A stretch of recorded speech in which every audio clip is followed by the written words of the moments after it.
Are Dakota, Mermis, and Daemon Hunt around to stay? Can they please? Kirsten and I make our case for the two defensemen to stay on the ice while others sit in the press box. We also take a look ahead at the Wild opponents for the week and give a moment of silence for the insanely bad San Jose Sharks team. Woof.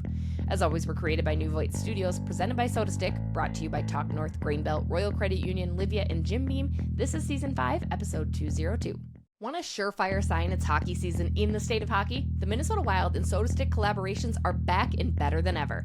SotaStick unveiled its first team-issued design of the year, the Beauties, now available to purchase exclusively at the Hockey Lodge. More team-centric gear to come, plus as always, SotaStick has you geared up for all things Minnesota sports at sotastick.com. Don't forget to smash that code Bardown Beauties at checkout for 15% all purchases at sotastick.com. At Jim Beam, they know the importance of tradition, like chanting, "Let's play hockey" prior to the start of each game, or playing the State of Hockey anthem after a Wild win. This season, raise one to your fan family with a bourbon that invites us all to come as friends and leave as family. Jim Beam Bourbon Whiskey, the official bourbon whiskey partner of the Minnesota Wild and XL Energy Center. Drink smart. Jim Beam Kentucky Straight Bourbon Whiskey. 40% alcohol by volume. Copyright 2021. James B. Beam Distilling Company, Incorporated, Claremont, Kentucky.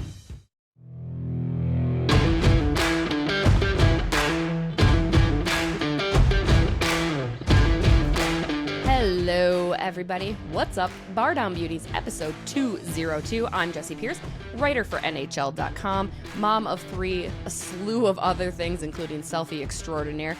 She's Kirsten Krull, the face of the Minnesota Wild as an in-arena host, crushing it even on her own. Kirsten, I just need to give you one more round of applause. Solo performance last week. How did that feel? I mean, I know you're used to having, exceptional talent alongside of you, mostly in this podcast, but like, you did okay on your own. I'm not suggesting you need to go out on your own, but you did okay on your own. Well, thank you. I appreciate it. I was very stressed and I did mess up a few times. So if you didn't notice my blunders, thank you for overlooking that. You even managed to throw a t-shirt while holding the mic while doing the solo thing. So that was good. Minus that they did score right away, I believe, afterwards. So not to say that's your fault, but it's probably your fault. You know, I'm going to blame... The opposition scored. Sorry, we should comment that. I'm going to blame the Rangers. I think they were really mad because I think they wanted a Minnesota Wild t-shirt, I think is what it was at the end of the day. You know? That could be it. We're going to dive in a little bit to what happened this week, but first, some housekeeping notes off the top of the hour. Beauts live this Thursday at Duke's in Oakdale, 5:30. We're doing a fun pre-game show, so it's right ahead of the 6 p.m. puck drop against the New York Rangers, as always presented by Greenbelt Specials. We've got giveaways, we've got prizes, we've got food, beer, all that good stuff. Come say hi to us at Duke's in Oakdale this Thursday at 5:30. Also want to give a special shout out to our friend Kevin, who came up and said hello to both Kirsten and I at Saturday's game. He mentions he listens on his commute to work, which is a 50-minute drive. So Kevin, shout out to you. Love ya. Thanks for saying hi. Enjoy that Marco Rossi jersey that you purchased. A fantastic purchase, if I say so myself. Hey, Kirsten? Absolutely. Kevin is just a beauty, and Marco Rossi has been just a tear on the ice. So overall, just a great move by a great guy. Always. We talked a lot about Marco Rossi last week. I did a public apology. I even went on my Instagram and said sorry, mostly because I really thought I looked cute in that picture, but it also made sense for the caption. Let's be honest. That's why we post anything on Instagram. But I want to switch gears and go down to the blue line. I want to talk about Dakota, Mermis, and Daemon Hunt, Kirsten. Daemon Hunt, obviously recalled, finally got to play as a defenseman. He's been that 11th forward in his two other game appearances. As always, we're recording this on a Monday. So what do you think about Daemon Hunt? Only one true as a defenseman, but he got 12 shifts in against the Rangers. Quiet, but unnoticeable, which I kind of like, especially for a young guy. He's 21 years old coming up in. What do you think of Daemon Hunt's performance against the Rangers Saturday? I mean, like you said, he was quiet, a little more unnoticeable, but in a good way. He's definitely by far not the worst defenseman out on the ice or just defenseman that we have on our roster. I think too, having gotten recalled, you got to give him a little bit of time to just kind of get his feet wet, get a little more comfortable too, to really make any sort of splash. But with how bad our defense has been, I'd be willing to give him that patience in order to see what he can really do. We'll see what continues to happen before the 3-game road trip. Dakota Mermis, 29 years old, undrafted, signed as a free agent in 2020. Spent some time in Arizona, spent some time with the Blues. 2 years, or a year and a half rather, as the captain in Iowa. 5 points in 9 games, and asserted himself in the lineup over John Merrill after he was recalled initially as insurance. He had over 20 minutes of ice time against the Rangers Saturday. I'm loving what Dakota Mermis is bringing. And yes, it probably helps, Kirsten, to your point about Daemon Hunt being that younger guy. He's 29. Mm-hmm. He's kind of a seasoned vet. He's done this before, and he was certainly a leader in Iowa. But he's really done some kind of surprising things, again, getting in the offensive action. Smaller guy, probably about Jared Spurgeon's size, a little bit bigger. But I really think that he's making himself a good case to remain on this roster if they can do it, right? If they can make the salary cap work. We'll talk about that in a minute. But what do you think about Dakota Mermis? Not to mention, shout out that name. Just what a strong name. Dakota Mermis. It rolls off the tongue very nicely too. Just like, I don't know, just the amount of syllables. I don't know what it is. It just flows very nicely. And a very good hockey name too, I should say. But no, you are definitely right. Dakota Mermis, he's been a lot louder of a player than Daemon Hunt. And just, it's that veteran presence too that you mentioned. And he's one of those players who has come into the lineup, and he is somebody who also made more of an impact immediately. You mentioned how he's done so far this season for the Wild, adding a little bit more offense in addition to just what he's been able to bring defensively. I think you are definitely right. Like, he's a player who probably should be able to remain on the NHL roster, but I don't know with the cap situation how you make that work, and that is why I'm very thankful. I was never good at math. The only reason I passed college math is because of my brother. So shout out Drew Krull. So shout out Bill Guerin, because you've got a real big situation on your hand where you got to crunch something to figure out what you can make work. I mean, Daemon Hunt, a little bit affordable, 828,000, 333 hit, year 2 of his ELC. But Spurgeon's $5.75 million, looking to come back once he gets off LTIR. He's been practicing with the team, expected to go on the upcoming 3-game road trip to New York. You've also got John Merrill, who was benched in favor, as we'd mentioned, of Daemon Hunt and Dakota Mermis, his $1.2 million salary sitting in the press box. I would love, Kirsten, in a perfect world, I'm going to pitch you an idea and let me know if we should bring it to Bill officially before I do. I like to make sure we cross our T's and dot our I's before we bring our proposals to Bill. But here's what I'm thinking. You keep Merrill, maybe toss in Kalen Addison up in the press box when Spurgeon returns. That way, Dakota Mermis, Daemon Hunt stay on the ice. Addison, Merrill in the press box. That's what I'm proposing. What say you, Kirsten? A very interesting proposal. First and foremost, I will say before I give my answer, I'm kind of a little shocked that, as stubborn as Dean can be, he benched John Merrill over Kalen Addison. I would have any day imagined he would have benched Addison over Merrill. So I've been very pleased to see it's been the other way around. And I think partially too, and I know you feel the same way, Jessi, sometimes I'm like very anxious to give my actual thoughts on how players are. It's nothing personal, but it's just what everyone can see on the ice, what everyone's thinking, just saying like John Merrill's been atrocious this season so far, and that's putting it lightly. And I was kind of giving him the benefit of the doubt early on after the preseason to see how he would do and hoping that he would improve, and he just hasn't. He's a player that we really need to get rid of, and I'm not sure what that final kind of card that's going to be dealt is going to be in order for that to happen. But it's just kind of, everyone can see it, and sometimes I kind of bite my tongue a little bit because it's like I don't want to be a critic, but at the same time it's like everyone knows it. So yes, I would love to see Spurgeon, or when Spurgeon comes back, Addison, Merrill scratched. And also too, when it comes to Kalen Addison, I feel he's a player I've really given the benefit of the doubt just because of last season, how he spent most of the year up in the box. And like so far this year, outside of the power play, I can see why he spent most of last season in the box. He really hasn't done much to improve this year, and he's been given ample opportunity early on.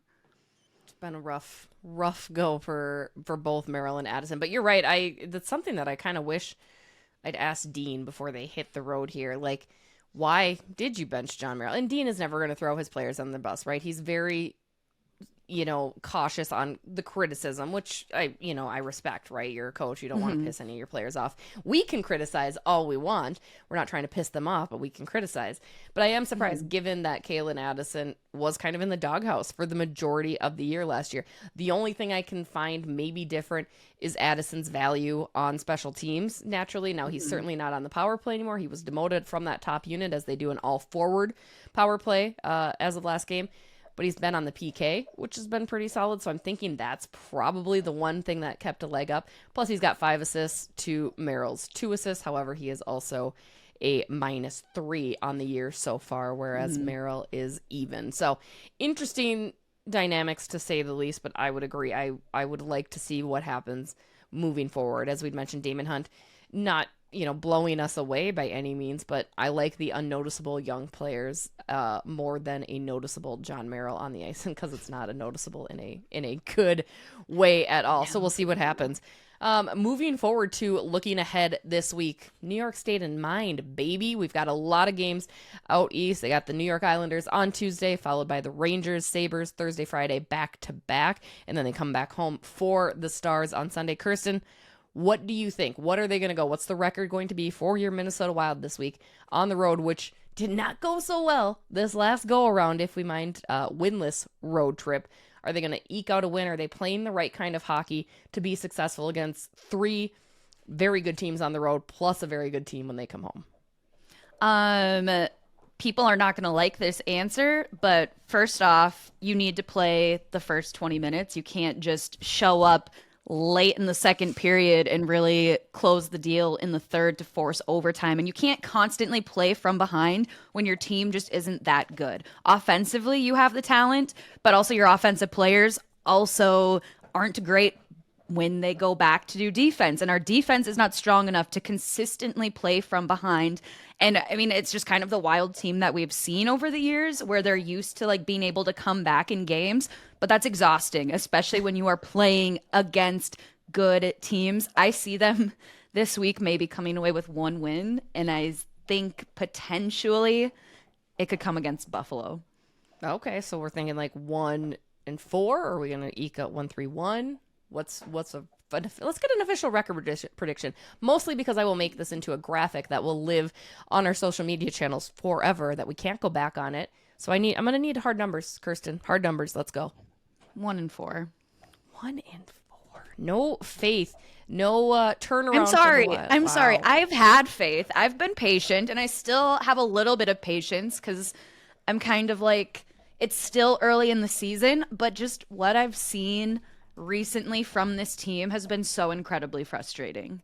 Like, they have lost games they should have won, and even how they started against New York. I mean, that was 3 goals let in what, like 7 minutes? Like, go down 3-0 just to come back, claw your way back to win in the shootout. Like, so that was awesome. They needed those 2 points, but at the same time, it's kind of like, come on, like, how long can we do this for? And it's frustrating. It's frustrating when you're in front of your home crowd too, and like, you need a win, and it's just kind of like, what's going to give? Yeah, no, see, it's funny. I don't like to talk about past games as we're moving forward in the week, but I will, because you brought up an adversary to what I thought. See, I thought their first couple minutes against the New York Rangers on Saturday at XL Energy Center, a victory, an overtime or shootout victory, 5-4 for your Minnesota Wild. I thought the first couple minutes were good, despite the goals and being outscored, and Philip Gustafsson obviously having a very off game. I liked the jump they had. I thought they had a good early jump. That first goal, complete fluke. The other 2, Gus had no idea where it was, and it was very evident he was just going to have an off game. So I'm glad they made the goaltending switch as quickly as they did when you're letting in 75% of the shots. 100%. That needed to be done. Yeah. And I think it changed the momentum of the game when they pulled Gus. 100%. And Marc-Andre Fleury, huge shootout save to win the game. So, I mean, tremendous achievement for him, as well as he advances in his career wins to pass Patrick Waugh here. But no, I mean, I'm not as ready. You're right, Kirsten. I'm not as ready to be like, oh, the team's completely different now. It's definitely the confidence that they needed to move forward into this heavy road trip, into next week's games in Sweden, right? Like, I think that New York game is going to be pivotal in a sense where at least they didn't extend their losing streak, right? Like, I would love to see them play that for a full 60 minutes, yes, and I would love to see them do that very consistently. I don't know. I think it is a sustainable way to win because they just definitely outworked New York in that game. I felt like they really were heavy hitting, kind of back to that very shut down, big on the forecheck too, which was absolutely tremendous for the Wild. I think that's a sustainable way to win. But you're right. I mean, I'd like to see them score first for a change. I mean, it's only the second time that they've won where they haven't scored first. Otherwise, usually they lose when the opposition is in the back of the net. So I liked the game against New York. I think the starts are improving, but you're right. They have to prove more. It has to be more than once. It can't be a flash in the pan on Saturday's game. That being said, let's all of that for my record for this week. I'm going to go 2-1-1. They're going to win against the Isles, and wait for it, they're going to beat the Dallas Stars on Sunday at home. That's a big neck on the line there that I'm putting out there. They're going to have an OT loss to Buffalo, and then they're going to lose to the Rangers on Thursday. That's my predictions. Would love to know your guys' predictions for the week ahead for your Minnesota Wild. Again, they've got games against the Islanders, Sabres, Rangers, and Stars. 3 on the road, Stars at home. Let us know in the comments below. Let us know what you think of our picks. Is it shocking that Jessi's optimistic? Yes, absolutely. Is it shocking Kirsten's pessimistic? Yes, absolutely. A little role reversal so far this season, but you know what? It's all due. It's all warranted. We're going to take a quick break. When we come back, let's take a look around the league. Stay tuned.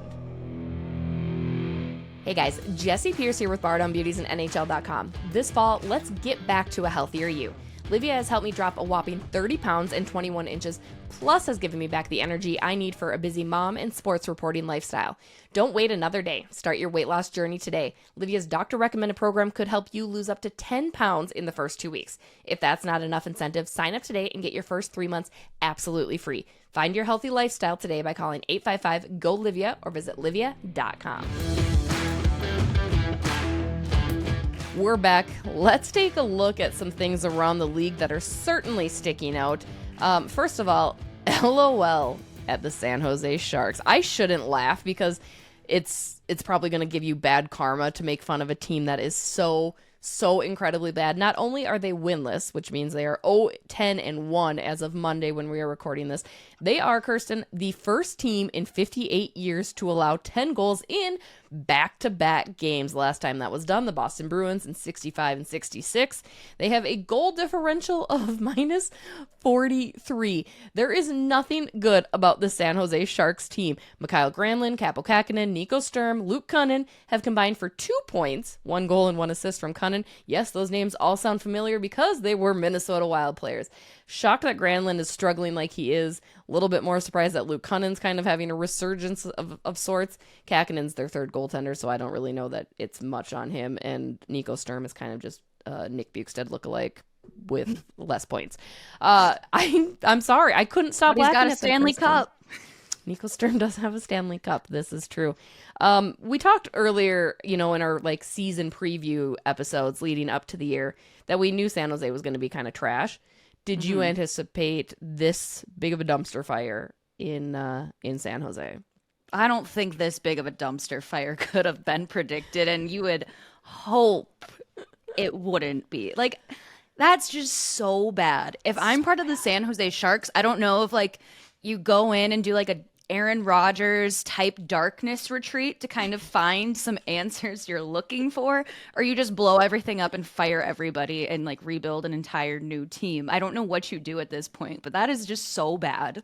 I mean, how do you even salvage the year? I would feel I like to try to think of myself as kind of always finding that silver lining, right? Yes, things are down, but they're not over. I don't know. In San Jose, there's no silver lining. You guys just, this is bad. That is just bad hockey. I mean, poor, Patrick Marleau and Joe Thornton, who had, and Brent Burns and Erik Karlsson and Joe Pavelski. They were yes, we're going to build San Jose up, and they're closer. The mighty have fallen. Oh my gosh. I have no words. We like to use the word atrocious on this episode or on this podcast, usually to describe a Minnesota Wild player or two. But atrocious would be an appropriate adjective for the San Jose Sharks this year. Sometimes there's not a silver lining, and I think the proof of that is the San Jose Sharks. There isn't one. There's nothing good going on there. Besides, they have a warm climate. Maybe that. Yeah, I think San Jose is nice, right? Maybe we could go check out a game. I bet you they'll be selling. Do you think they're paying people to come to their games? Because they could pay us to come to their games. At this point, I think it's in the cards. I mean, why wouldn't you? 43 goal differential. Like, you're not just losing, you are losing with a capital L. Like, yikes. You let the Pittsburgh Penguins, who are not that good this year, mind you, score 10 on you, right? You let the Vancouver Canucks, who I don't know what they are, right? I can't figure them out. They scored 10 on you. Like, it's just, it's insane. It's absolute insanity, and not in the good and fun way. Like, the I don't silver know. lining is the Wild have started rough, but not that rough. We Right. are better than the San Jose Sharks. There we That go. is Keep the that. silver lining. Keep that feather in your cap, Wild fans. You will probably never be as bad as the San Jose Sharks are this year. The 2023-24 San Jose Sharks team will go down in infamy for all the wrong reasons. So, sorry, Sharks fans around the world. Yikes. Figure that out. On the flip side, though, because I love to talk about this other California team, the Anaheim Ducks, my adopted team. I don't know why. It's, again, mostly John Gibson that I love. But I was just about to say it's the goaltending. it's the goaltending. The Quack Attack is back, Jack. Is Anaheim a wagon? They're on a 6-game winning streak. They handed Vegas their first regulation loss, also ending their 12-point winning streak. They've come back from third period deficits 5 times in their winning streak, and they've got a potential Calder award winner in Pavel Mintyukov, who was the Very nice. thank you. That sounds right? Mintyukov? Yeah, it does. So let me know, Anaheim fans, if that's correct or not. The 10th overall pick in 2022. He is tied for NHL lead among rookies with 8 points in 11 games. Are they a wagon, Kirsten? Are we Ducks? Are they going to be a team to be? Are they going to push Vegas and LA maybe for good positioning in the Pacific? Much like I am not ready to give up on the Wild yet this early in the season, I am not ready to call Anaheim a wagon. Right now, what they've been doing, very impressive. 6-game winning streak, better than what we're doing up here in Minnesota right now. But I think it is just, I need to see this continue. I need to see you consistently beat a Dallas Stars team, take down some of the top teams more than just one time, just to really see what you're made of. I don't know, because right now this just kind of seems like a stretch of luck mixed in with some younger talent that Anaheim, quite frankly, not really used to. I think Anaheim's used to being the San Jose butt of the joke, for being quite honest. I just need to see more from them. I need to see more from them in order to be like, yes, all aboard. I mean, that's fair, because they did have a loss to Boston. They lost to Dallas, like you'd mentioned. Like, their losses, and they're to good teams, but you're right. They need to be a little bit more consistent in the victories over said good teams. A win against Boston, a win against Vegas in this streak. Solid, but maybe not solid enough. I'm going to say they're a wagon because I love them. I need them to be. I'm going to put that into the world. John Gibson deserves to have a good year in Anaheim. He deserves it. I want that for him so bad. John Gibson, call me. Well, it's fine. I'm on your side. #1 fan club. I can't even explain it. That's it. He's Color the me guy. shocked. I guess I feel the same way in the sense when it comes to like Nashville and Ryan O'Reilly. Like, I think I low-key have a crush on Ryan O'Reilly, and so to see him doing as well as he's doing in Nashville right now just is very exciting to me.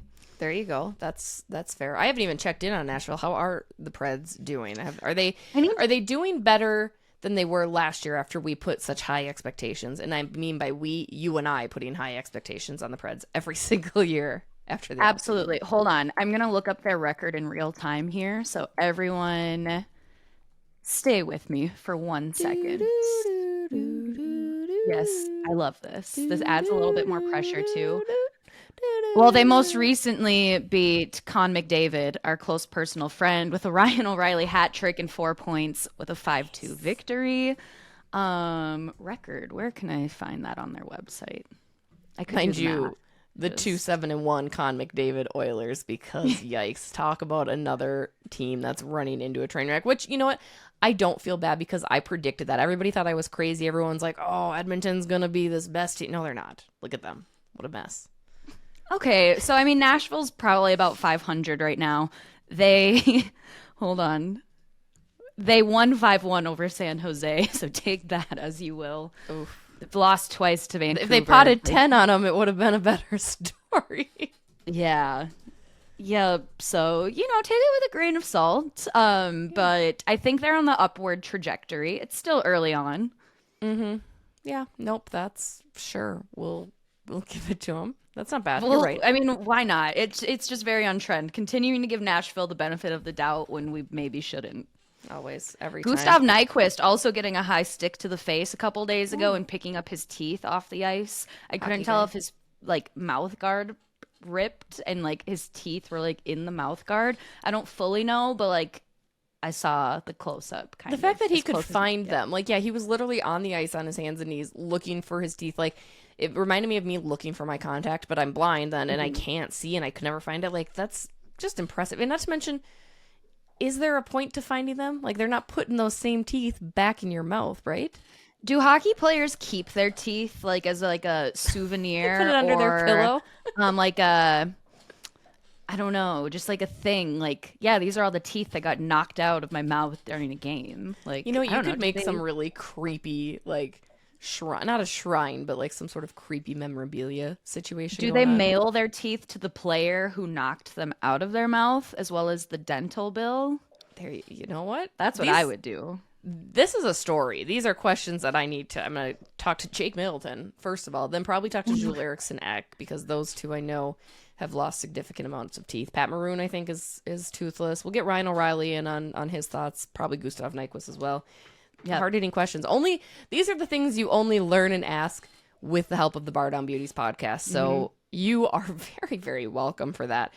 As always, concluding this week's episode with our favorite hockey moments of the week. Those can be Wild related. Those can be NHL related. They can be whatever we want them to be. Maybe it was, hey, there was outdoor hockey for the first time this week. Whatever it is. Want to hear your guys' moments too, so don't forget to share those in the comments below. But Kirsten, what was your favorite hockey moment of this past week? This one goes out to the friends that we made along the way. The friendship bracelets taking over hockey. I love to see it. It has been very wholesome. There's been 2 instances where people have come up to me at Wild Games. Shout out. Y'all know who you are. Who gave me friendship bracelets. They gave me one to give to Jessi, which I have forgotten to give to Jessi. Sorry about that, but there is one too that has your name on it that I need to give you. That poor person probably thinks I hate them now, and I don't. Kirsten just never gave me the friendship bracelet, so my apologies on her behalf for failing. Yep, I only exactly. see her every game, pretty much, but it's fine. Well, the problem is I left the friendship bracelet in my one pair of pants that I wore and I haven't done laundry yet. So like they were in that pocket and I wore a different pair of pants, thankfully, to the game on Saturday. So yeah, it's just a long story, but even Matt Zuccarello, Kirill Kaprizov getting in the friendship bracelet game, Brock Faber sporting a huge just sleeve of friendship bracelets at the outdoor practice. It's been very fun, and I think it adds just another really fun element to the game. So I agree. that's mine. I like it. You know what? That's one thing at first I was a little kind of like, oh, this is cheeky and weird, for the Swifties. I could like, was tell kind of- because I said I wanted to do it, and you're like, you can do it. I'm not. But, the more I've been trying to be a softer person, and the more I think, well, I'm like, you know what? It's sweet. It's nice. Like, there's nothing wrong with some kindness in the world. So I'm all on board with it. I like it. I kind of want to make some myself just because it sounds like a fun activity for me to do. For my Interesting OCD. how I know. Interesting how that happens. I don't know. It's wintertime. That's instead of knitting, I'm going to be making friendship bracelets because I'm old. As and one I'm should. Right, exactly. My favorite moment of the week, Kirsten mentioned the outdoor practice. That happened yesterday. My favorite event of the year. It was a perfect day. We have not had like a skate like that where it's been so nice, almost too warm. Like I literally wore a sweatshirt and jeans. I left my choppers and my heavy coat in my car to go out there and do that. But it's always fun. Like it's really, really great to see the players with their families out on the ice. The fans were all in on it. They had some fun games going on the ice and then up on the concourse out at the St. Louis Park Rec Center. Just a good time. I love it. Nice that the Wild got the win beforehand so they could come in extra jubilant. Excuse me. But yeah, it's always a good time. So that's my favorite moment of the week. Not to mention, selfishly, my child, Caden, the 4-year-old who earlier this week stuck a Lego up his nose, which has since been removed, don't worry. He got to fist bump all of his guys. It was kind of funny. Kirsten, he would like run, like sprint at all the guys though. Like I'm like, dude, just wait. And like they're just walking, talking, huge on ice skates. Don't see this little 4-year-old, but they were all so kind. Matt Zuccarello, like double fist bump. He's like, hey, no, come back here. More fist bumps. And it was adorable. Caden is fearless, and he is my favorite. Yeah. I love that kid. He's He's a trip. He chirped Marc-Andre Fleury before we got to meet Marc-Andre Fleury. So we're sitting behind Fleury's net, and there's a bunch of pucks in there just probably from warm-ups or whatever it was. And he's like, wow, that guy let a lot of scores in. And I was like, just savage. Just Nothing no like a care. 4-year-old to really humble you. Oh, he does that on the reg. Like, he told me also on Saturday I had sneezed twice, and all the kids were sitting there. They all know to say bless you after someone sneezes. And I was like, oh, bless you. And without even looking up from his iPad, without missing a beat, he goes, no one said bless you to you, mama. And I was like, I'm aware, you rude child. Like, I literally love that for him. He's going to be so witty, so funny. so witty, so quick. I think I can't even get mad at him. He's just, You're like, you're not wrong and you're quick on your feet. I'd like to say he got that from me. Thank you very much. So passed on a good trait to that child. As always, thank you to all of you for listening in, sharing, rating, subscribing, all that good stuff. Again, another reminder, Dukes at Oakdale, 5:30 this Thursday.